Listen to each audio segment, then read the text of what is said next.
right, North Central Connected, the official podcast of North Central Electric Cooperative. We are joined by our CEO and General Manager, Kevin Doddridge. Hello out there. Happy All Saints Day. All Saints Day. And then our Director of Marketing and Communications and Business Development, Michael Bellapani. Hey there. And it is November 1st. We have survived Halloween. Absolutely. Okay. I don't know if your equipment did. My equipment survived. This is only take 15 baker's dozen. I don't know. But we had a little bit of issues to start. We also have a special guest, but first we are going to get into what our CEO and fearless leader has to say for November. You use that term fearless loosely. I use it. I get scared quite a bit with some of the stuff we're dealing with. I think you interpret it loosely. But we keep going. Yeah, that's correct. And I'll be brief because we do have a special guest today.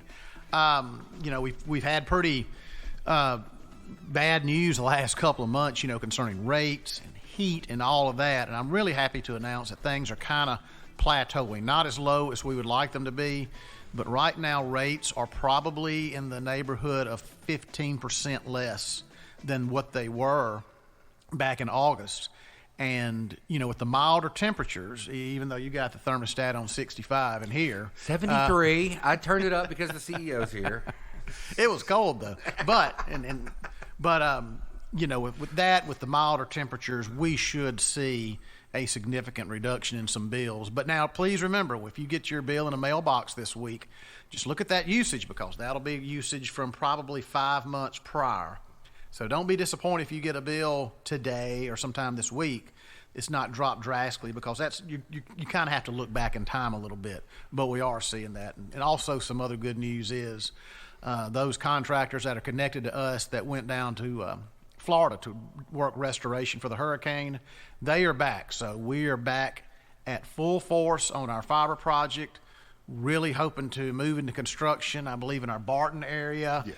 And then what we call the Miller area, but it kind of starts here at our office and does hit Miller and goes down over to Craft Road and kind of moves a little bit more into the southwest part of the system a little bit. So we've picked up the pace there, and things are moving, I'm not going to say smoothly, but they're moving steady. Well, that's good. Yeah. Anything we need to add before we...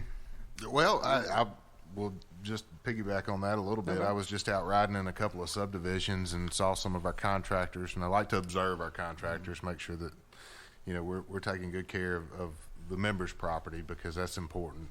But it's good to see that progress. It's good to see those little orange pipes coming out of the ground because that means that your neighborhood is very close to being fiber ready. Yeah, in all actuality, though, if we can get that orange pipe at my house, I don't care how much you tear the yard up. we are ready for the service. Yeah, that's right. Also want to thank everyone that participated in our annual meeting last week. We had a decent turnout from return to votes and a good productive meeting with some productive commentary, I guess, from it was. Kevin and the members. And I'd like to welcome our new board member, Ms. Kimberly Gordon, who replaces Joan Childress. Ms. Joan served our cooperative as a director since 2004, which is pretty remarkable, and she was remained engaged and contributed greatly to the growth of our co-op over those years. Absolutely. And with that, we will introduce our special guest, Dr. Ivy Taylor from Rust College. Thank you for joining us. Well, thank you for having me. Oh, always a pleasure. We like having some variety of just the normal four faces. We need that. So why don't you tell us a little bit about yourself? I know that you are the president of the college, but what else should we know about you? Well, I'm excited to be a Mississippian now. I've been at Rust since June of 2020, so a little over 2 years I've been serving as president of Rust. Kind of an untraditional path brought me to Rust. I have not worked my whole career in higher ed, I moved to Mississippi from San Antonio, Texas, where I was actually the mayor for a few years. Sitting here listening to you all talk about the rates and all that brought back some Great memories. I don't know if they were great or not, but definitely brought back some memories. Actually, in San Antonio, it's a little bit of a catch-22 because the constituents, of course, want the rates to be low, but the city owned the power company, Right. and we got a portion of the revenues. Yes. So There's a balancing act. yes, it was definitely a very difficult balancing act. But anyway, I'm glad to be out of that seat and in a new one here at Rust College. But my journey originally started far, far away in a land called New York City, where I was born in Brooklyn and raised in Queens by parents who were North Carolina natives. They went up to New York during that great migration period looking for better opportunities for their family. So that's where I was raised and was looking for an opportunity to get back to the South. I visited North Carolina all my life. I married a Texan, so I put in my 22 years living in Texas, but I'm so excited to be here in Mississippi and leading Rust College. Great. I'll tell you, I've seen so much on social media lately and so much going on at Russ. It's really hard to. I mean, there has been a lot of activity going on down there the last 2 years. So tell us what all's taking place down there. Well, we are entering a period we are referring to as our Rustian Renaissance. So the college has been around 156 years. So it's a mainstay in North Mississippi, but we're just really trying to rise to the occasion presented by the current environment, the needs of our young people, and the community to educate and to provide the best environment possible to elevate the student experience. So toward that end, we've been making a lot of investments in our technology. Actually, we have a studio that looks a little bit like this now. We just upgraded our radio station so that we can do podcasts there. So we've been investing in our facilities, expanding curriculum, focused on technology, and really just serving students the best that we can. We have some new degree programs for our students, including music, which we used to have music, but the program was shut down a little while back. But that's really a central kind of part of who Rust College has always been. We have an a cappella choir that's known around the world, so it's important for us to bring back music. Health sciences, we all know that Memphis is kind of a juggernaut as it relates to the healthcare industry, and we want our students to be able to compete for those jobs. And global supply chain management is another one of our newer majors with all the logistics and that is definitely needed these days. Yeah. So we want our students to be able to compete for those jobs. We've been doing renovations of our residence halls so that students can have more modern living facilities, and that's been well received. Actually, we'll be doing a ribbon cutting next week for a couple of the projects. One is on campus. It's Whiff Hall, which was built in the 60s. And then also we did a full remodel of a series of buildings that recently was occupied by ICS Head Start. And it was originally built as residence halls, but have been used for kind of commercial office space. And so we've reclaimed that, and students are already living there and really enjoying it. Am I right in saying that there are some naming opportunities with those Yes. projects? If folks want to provide some funding that will help us keep the momentum going, we could name some of the rooms in Whiff Hall, rooms that have been recently remodeled. We could name them after a donor. And over at the Mississippi Industrial College Historic District at Rust College, there are some naming opportunities. Actually, the ICS building that I mentioned is not officially part of the historic district, but we have renovated that into a residence hall, and we keep calling it the MI Residential Suites, but we'd love to call it by someo's name who would like to give us a big gift. Doddridge Hall just rolls off the Just top. kind of off the top of your head. That's great. Well, I have to admit, when I was younger, I loved driving through Holly Springs because you have to face it is a historical city. It's a city with a long history. And when I would come through, you would see, as I was headed, I guess, north and west, those buildings from Mississippi Industrial College. And so many people in this area continued their education there. And I always liked those buildings. And obviously, they fell into a state of disrepair. But I was down there several weeks ago on a relatively hot day, but an exciting day, when Senator Wicker was there with some great news. Do you want to share that with us? Yes. Well, just a little context for anyone who may not be aware, Mississippi Industrial College was the other HBCU located in Holly Springs from 1905 until 1982 when it closed. And its campus is quite architecturally grand. The buildings have sat unused for many years, but they are on the National Register of Historic Places. And so when I arrived, I really wanted to preserve the opportunity to use those buildings. They are on the main drag into town, and so they don't look nice. It doesn't give a great impression when folks arrive in Holly Springs. So we reached out to Senator Roger Wicker about some work that had been done before my arrival to develop a plan that envisioned those buildings being refurbished and reclaimed for use by the community, as well as Rust College, which Rust College owns that campus now, I should say. We purchased it in 2008. And so Senator Wicker responded to the request for support. And in last year's federal budget, he allocated $1 million for the to improve the Booker T. Washington building. There's a building there named after Booker T. Washington, and we have a vision of turning it into an Ida B. Wells Social Justice and Interpretive Center. So he allocated $1 million for that. And then I know everyone's waiting for the outcome of the midterm election, but I'm waiting for the election to be over so that the Congress can vote on the current budget that's on the table, because Senator Wicker has us in the recommendation for $3 million to restore Carnegie Auditorium, which is one of the buildings at the Mississippi Industrial College Historic District.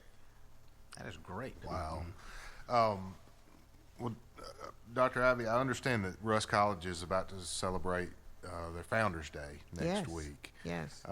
Tell us a little bit about the Founders Week tradition at Rust College and what's the significance of it for not only alumni but the community.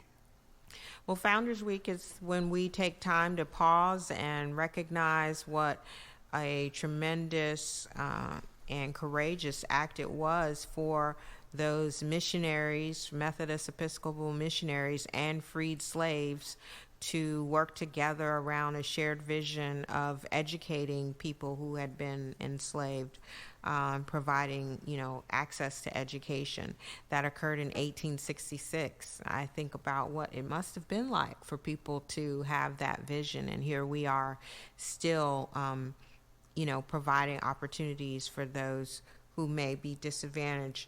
And so Founders Week is our time to think about the founding of the college, how significant it is, and how our mission is still relevant. Our mission at Rust College is to equip and inspire students for excellence and service in their communities and throughout the world. And when you turn on the news or open a newspaper and you see the things that are going on, you recognize that it is still important for leaders to be trained at a place like Rust College, especially a place where it's connected still to the faith community. And we want our students to have that as a big part of their formation as leaders for the future. So the Founders Week includes a lot of fun events like a parade and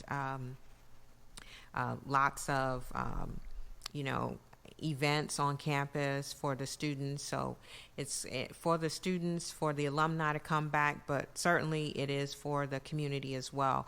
We'll also host several basketball games, and we want people to come out to the Ishmael Edwards Classic. For those who are familiar with Russ, you know that Ishmael Edwards worked there for about 50 years as a vice president. He retired last year. Dr. Ish was a great guy. Yes. Is a great guy. Yes, Pardon me, yes, he is. Yes, he's still around, and hoping he'll turn up and for the basketball game that's named in his honor. But yes, we're really excited.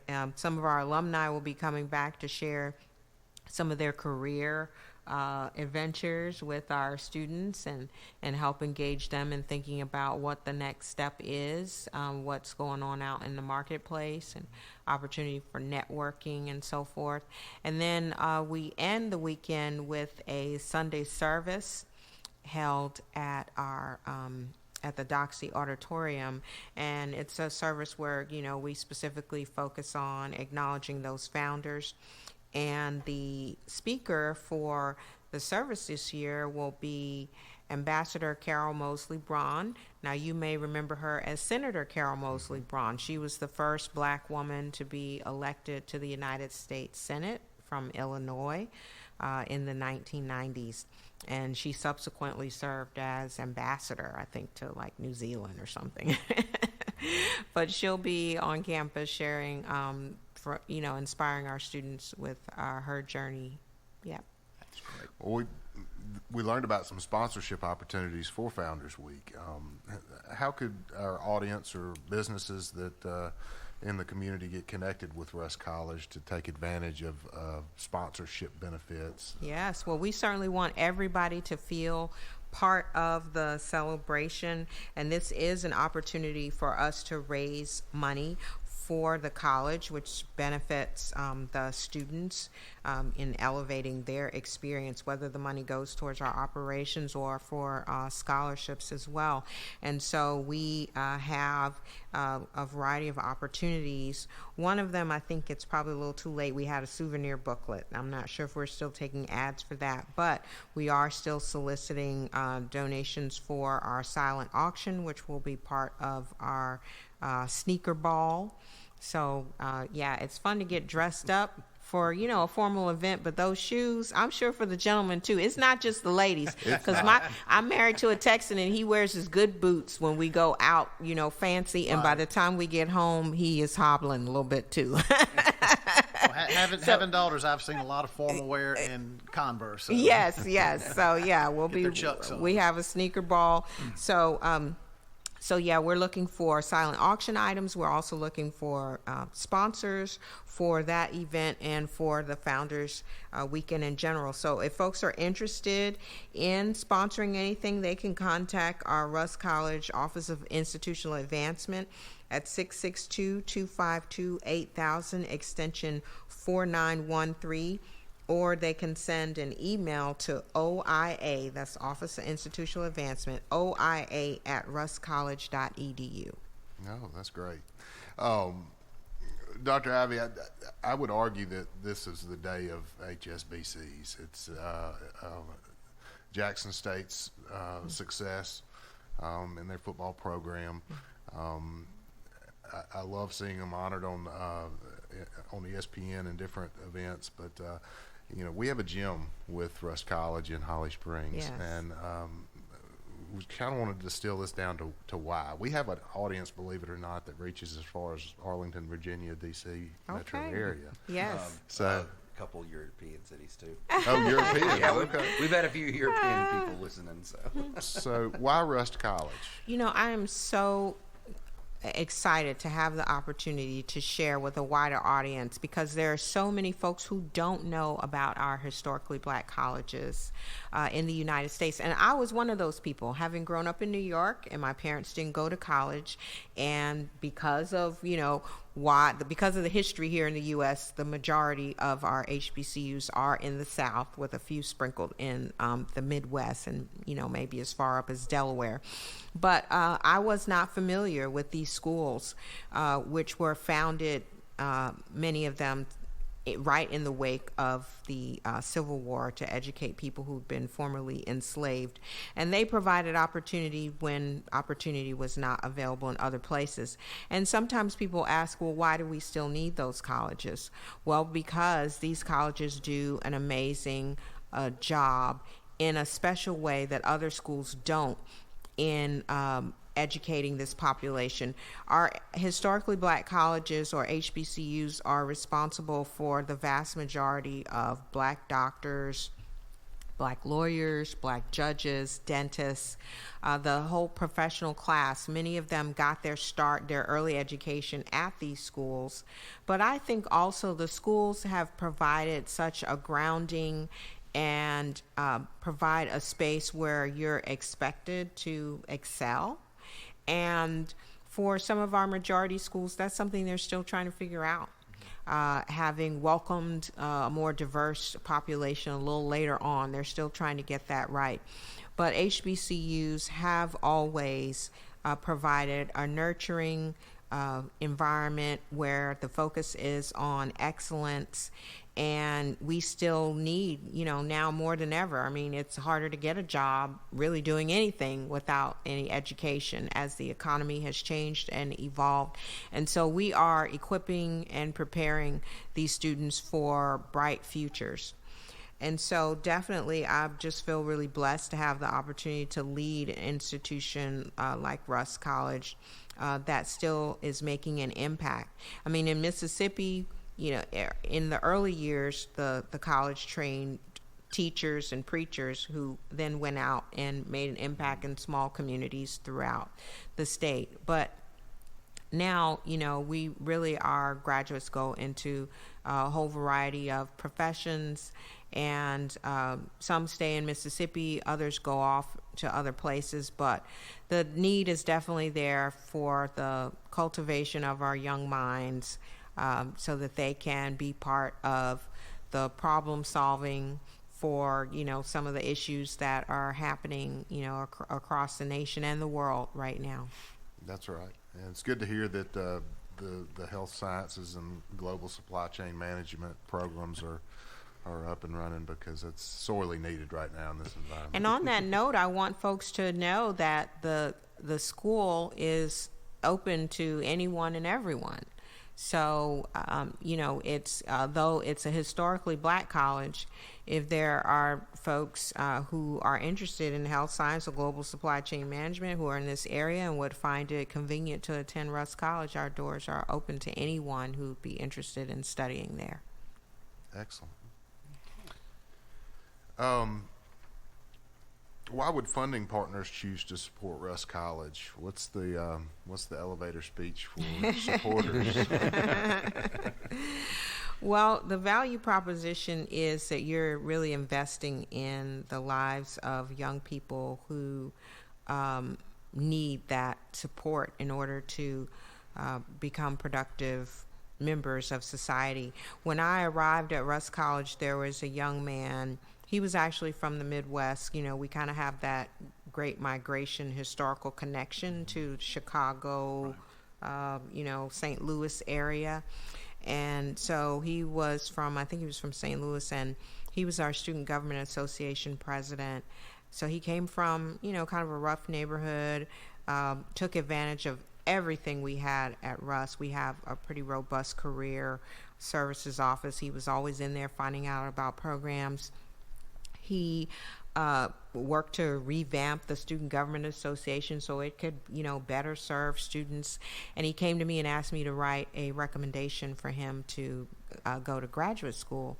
And he got in to Columbia University in New York City and went and just finished up a master's degree. It's kind of like an extended 1 year. You go the summer before and summer after instead of 2 years. And he got a master's degree. He already has a job offer from Deloitte, major global firm, and called me up because he wanted to set up his giving schedule. He said he wanted to give to Rust a certain amount for the next 50 years.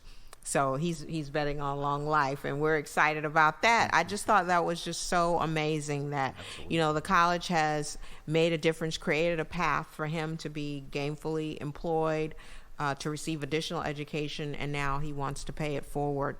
And so we're asking that everyone would look at Russ as an opportunity to invest in the future generation of leaders. Okay, well, how can people across the region find out more about supporting Russ College? Well, they can check out our website at www.russcollege.edu.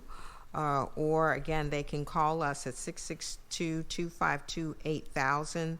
The advancement office is at extension 4913, and our public relations office is at extension 4915.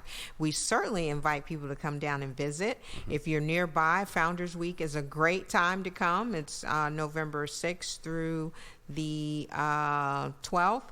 And so come down for the parade, which is going to be on that Saturday.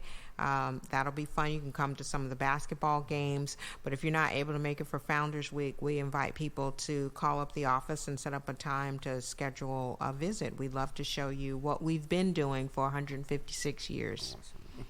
And aside from donations, like how else can local businesses or neighbors support your work? We are always looking for opportunities for our students to gain real-world experience through internships. We're always looking for folks who are in industries nearby to come and talk to our students about what the pathway of preparation is for some of the jobs that are being created in our community nearby. Okay. Yeah. All right. Well, anything that we need to add for the end of this podcast? Because I know we've got a few community events coming up. That we need to... I just want to thank Dr. Taylor for participating. Absolutely. This was a great event, and one that I look forward to. Yeah. We've got several colleges around us. We don't have a college in our service area, but of course, we have Northwest Community College, which is close, and I served in several capacities there. Michael's been down with the School of Journalism and partnering with them to do some research for us. And Justin, of course, has done a little bit of work down at Russ with communications. And I'm glad we're able to establish this because we've got a community college 40 miles away, 30, 40 miles away. The University of Mississippi is about an hour away. But Russ College is just 20 minutes down the road. All you have to do is leave behind our building, hit Old 78 and drive, and you're going to run into it. So I'm very thankful that you gave your time. It is. Yes, it is. It is. It is.